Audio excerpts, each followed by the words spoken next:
오늘 주신 하나님 말씀은 사도행전 2장 14절부터 21절 말씀입니다. 사도행전 2장 14절부터 21절 말씀입니다. 베드로가 11사도와 함께 서서 소리를 높여 이르되 유대인들과 예루살렘에 사는 모든 사람들아, 이 일을 너희로 알게 할 것이니 내 말에 귀를 기울이라. 때가 제3시니 너희 생각과 같이 이 사람들이 취한 것이 아니라 이는 곧 선지자 요엘을 통하여 말씀하신 것이니 일렀으되 하나님이 말씀하시기를 말세 내가 내 영을 모든 육체에 부어주리니 너희의 자녀들은 예언할 것이요 너희 젊은이들은 환상을 보고 너희의 늙은이들은 꿈을 꾸리라. 그때 내가 내 영을 내 남종과 여종들에게 부어주리니 그들이 예언할 것이요 또 내가 위로 하늘에서는 기사를 아래로 땅에서는 징조를 베풀리니 곧 피와 불과 연기로다. 주의 크고 영화로운 날이 이르기 전에 해가 변하여 어두워지고 달이 변하여 피가 되리라.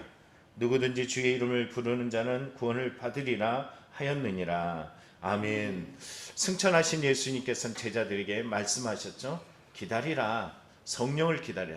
1장 4절의 이 말씀을 그들은 믿고 의지하며 그들은 모여서 한마음 한뜻으로 120명의 성도들이 모여서 기도할 때 성령을 부어주셨습니다. 성령을 부어주신 이유는 뭘까요? 권능을 받고 사마리아 땅끝까지 이르러 내 증인이 되기 위함이에요. 이들은 그럴 만한 힘이 없었습니다. 도리어 그들은 도망하고 싶고 북섰고 예수님, 스승이신 예수님을 죽였던 이 유대 당국자로부터 위험에 노출되어 있었어요. 그러나 위험에 노출이 문제가 아닙니다. 실제적 문제는 성령 충만하냐 충만하지 않느냐라는 것이죠. 성령 충만함에 대한 이 기도의 간구함과 120명 성도들이 한마음 한뜻으로 모여서 기도할 때 이 약속의 성취가 이루어졌어요. 하늘로부터 내려왔던 이 성령의 충만함이 각 사람들에게 불같이 임하였을 때 첫째 나타난 것은 성령 충만함이었고 두 번째 나타난 것은 바로 그들이 방언을 했다라는 것입니다. 이들이 방언을 함도 자기의 그런 언어적 능력과 어떤 실력들을 자랑하기 위함이 아니라 이 언어를 통하여 당시 디아스포라 유대인들이 오순절로 말미암아 올라왔던 그들에게 복음을 증거하기 위함이고요. 또 그뿐만이 아니라 이 일들을 통하여서 그들의 각 사람들에게 복음을 증거하는 그곳에 또 이들이 디아스포라 유대인뿐만이 아니라 개종하였던 유대인에게도 개종했던 사람들에게도 예수 그리스도의 이 십자가의 보혈의 능력을 선포하기 위함이라는 것입니다. 오늘 본문에 보면 그런데 이들이 나타나는 성령의 충만함으로 나타난 이 일들을 바라봤을 때 어떤 이들은 좋은 쪽으로 이야기를 합니다. 그들이 말할 때 이렇게 말하죠. 우리는 저들이 하나님의 큰 일들을 방언으로 말하는 것을 듣고 있어. 이러면서 표준 세번이게 번역한 것처럼 그들이 특별하게 놀라면서 당황하는 모습이 나타나기도 하지만 모두가 이런 긍정적인 모습으로 반응하지만은 않는다라는 것이죠.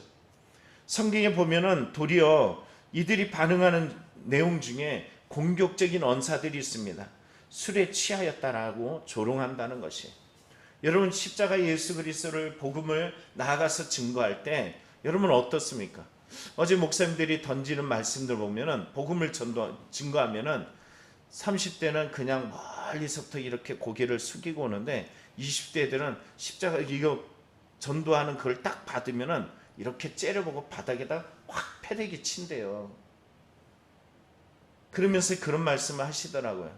요즘 기독교에 대한 이 방송적으로 나쁜 내용들이 너무 나오다 보니까는 20대 청년들이 교회에 대한 이 부정적인 이미지가 너무 강하다 보니까 그런 모습이 나타나는 것 같다고 하면서 우리 스스로 반성하는 모습을 보이는 것을 보게 됩니다.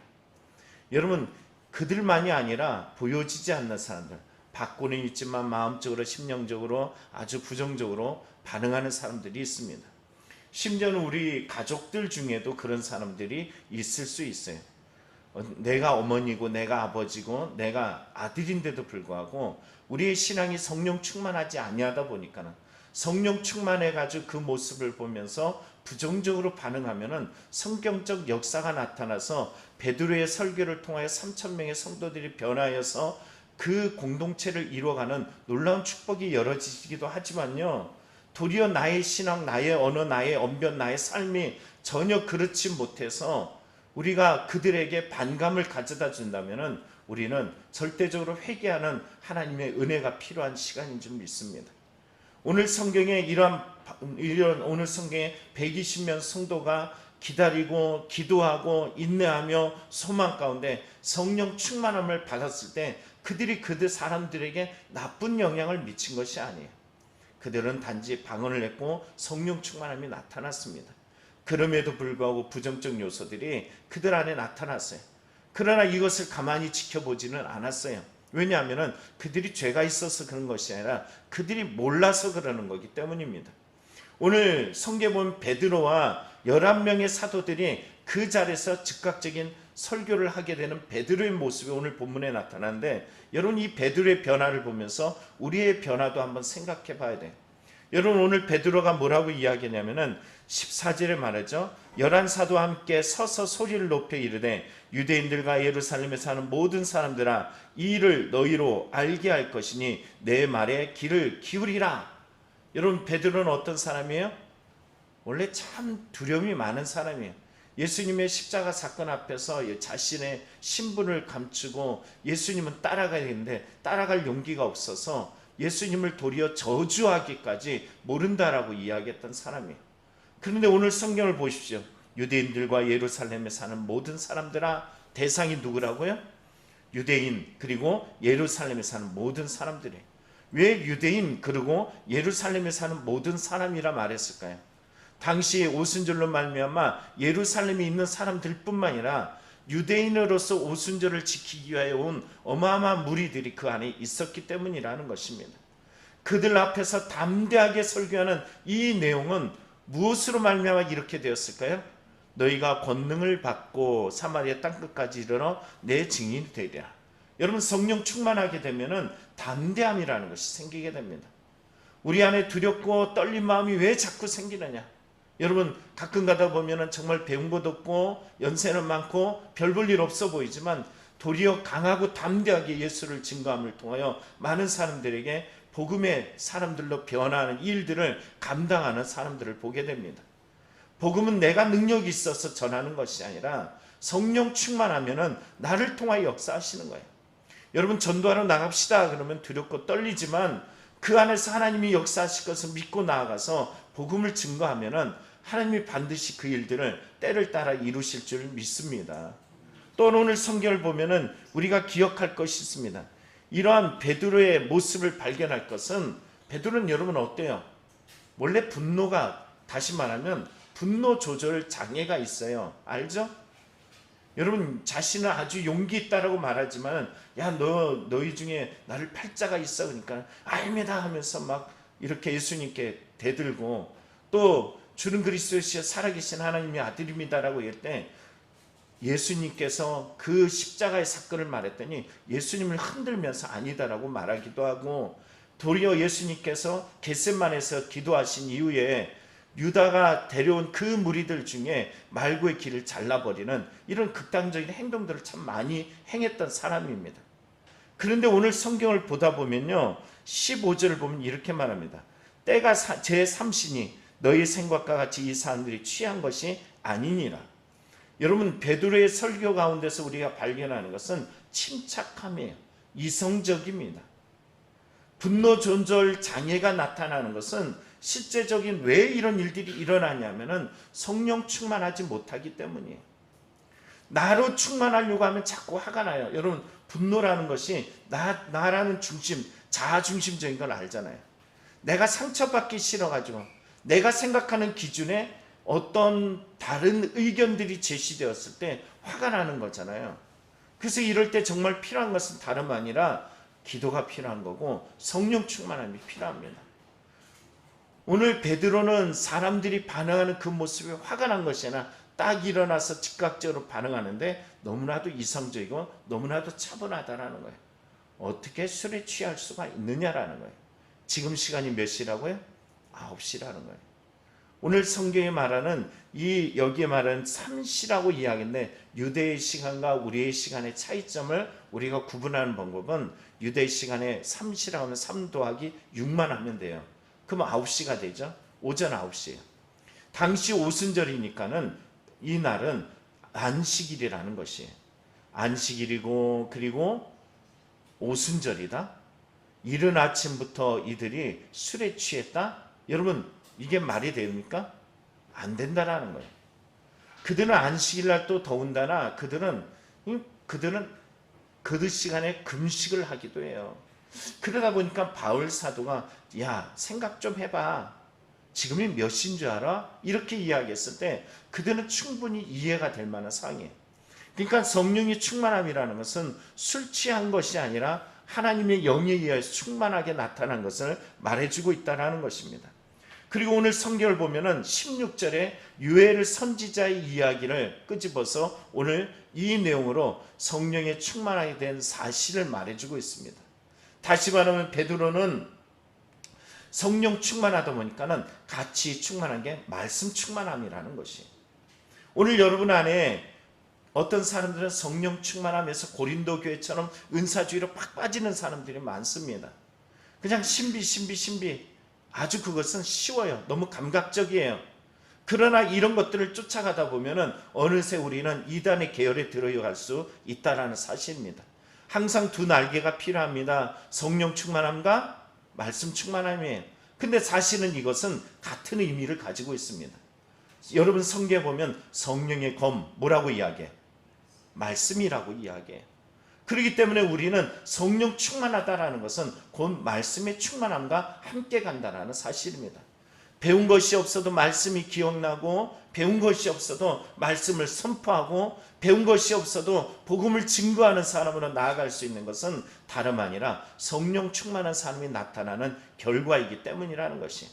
더군다나 성품적으로 변화했던 이 베드로의 모습들, 세상 속에 두려워하고 열등감에 사로잡히고 어떤 이런 연약함들에 있었지만 그때의 모습에 더 필요한 것은 성령 충만함이구나 라고 생각하며 무릎 꿇어야 될 시간임을 우리는 또 한번 생각해 보게 만듭니다. 오늘 이 베드로가 전하였던 성령 충만하여 말씀을 증거했던 인용의 말씀은 요엘서예요. 요엘서는 뭐라고 말씀하셨을까요? 17절에 18절에 이렇게 말합니다. 하나님이 말씀하시기를 말세 내가 내 영을 모든 육체에 부어주리니 너희 자녀들은 예언할 것이요 너희 젊은이들은 환상을 보고 너희 늙은이들은 꿈을 꾸리라. 그때 내가 내 영을 내 남종과 여종에게 부어주리니 그들이 예언할 것이요. 여러분 여기에 보면은 요엘서를 인용하는데 성경 속에 보면은 이 모든 육체에게 부어주리라 라고 이야기해요. 여러분 우리가 기억하는 구약에서 성령의 부음 받은 사람들은 너무나도 제한적이에요. 그렇죠? 모든 사람에게 성령을 부어주진 않았어요. 우리는 쉽게 생각하면 사사기에 사사들이 기름 부음을 받음을 통하여서 그들의 사사로서 감당하게 되지만 지속적이지 않습니다. 성령이 떠나가고 나면 그들의 삶이 또 무너지는 모습을 보게 되죠. 그런데 오늘 성경에 보면은 말세 내가 내 영을 모든 사람에게 부어줄 것이다. 어떤 특별한 사람에게 아니라 모든 대상에게 부어줄 것이라는 거예요. 그럼 누구에게 부어주느냐? 너희 자녀들은 예언할 것이요. 여러분 자녀들이 예언한다는 것은 이 말은 하나님의 뜻을 말할 것을 말해줍니다. 너희 젊은이들은 환상을 보고 비전을 볼 것이다 라고 이야기해. 너희 늙은이들은 꿈을 꾸리라 라고 이야기를 하고 있어요. 다시 말하면 오늘 본문 속에 나타난 내용은 늙은이나 젊은이나 여기에 보면 자녀들이나 할 것 없이 성령을 받게 될 것을 말합니다.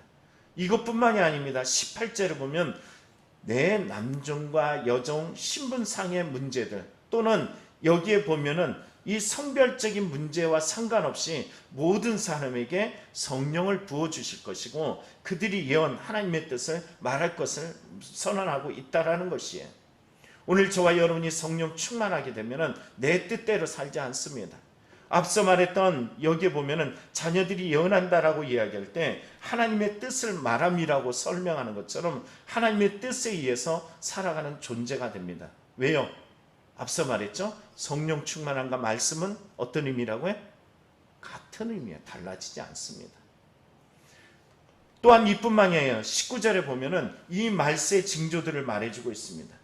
또 내가 위로 하늘에는 기사를 아래로는 땅에는 징조를 베풀니 곧 피와 불과 연기로다. 무슨 말을 하는 걸까요? 20절을 보면은 주의 크고 영화로운 날이 이르기 전에 라고 이야기합니다. 메시지 성경을 읽어보면 여기에 주의 날, 무섭고 기이한 날이 오기 전에, 다시 말하면 여러분 성경에 보면은 우리가 기억하는 것은 전도서 12장에 심판의 날이 오시기 전에 바로 그와 같은 이미지를 가지고 있죠. 오늘 이 이미지는 하나님의 심판의 두려운 날이 임할 것이라는 거예요. 그런데 우리가 기억할 것이 있어요. 그때가 우리에게 끝이 아니에요. 이것을 인지하고 오늘 선포된 가운데서 지금이 어떤 날인지, 무엇을 받아야 될 날인지 분명하게 선언하고 있다는 것입니다. 그게 뭘까요? 21절의 내용입니다. 누구든지 주의 이름을 부르는 자는 구원을 받으리라. 이 말은 어떤 의미일까요? 분노하고 자기 해석을 하고 자기 기준에 의해서 반응하며 그냥 놀라워하고 기이한 현상이 아니라 지금 성령의 충만함에 나타난 지금의 이 순간은 유엘서를 통하여 어떤 날이라고요? 성령 충만함을 받아야 될 시간이라는 거예요. 다른 말로 이야기하면 지금이 구원받아야 될 시간이라는 것입니다. 오늘 저와 여러분이 오늘도 성령 충만하여 말씀에 충만하여 우리 주님께서 행하셨던 이 구원의 은혜들을 선포하며 나아가는 성도들이 되기를 간절히 축원합니다. 기도하겠습니다.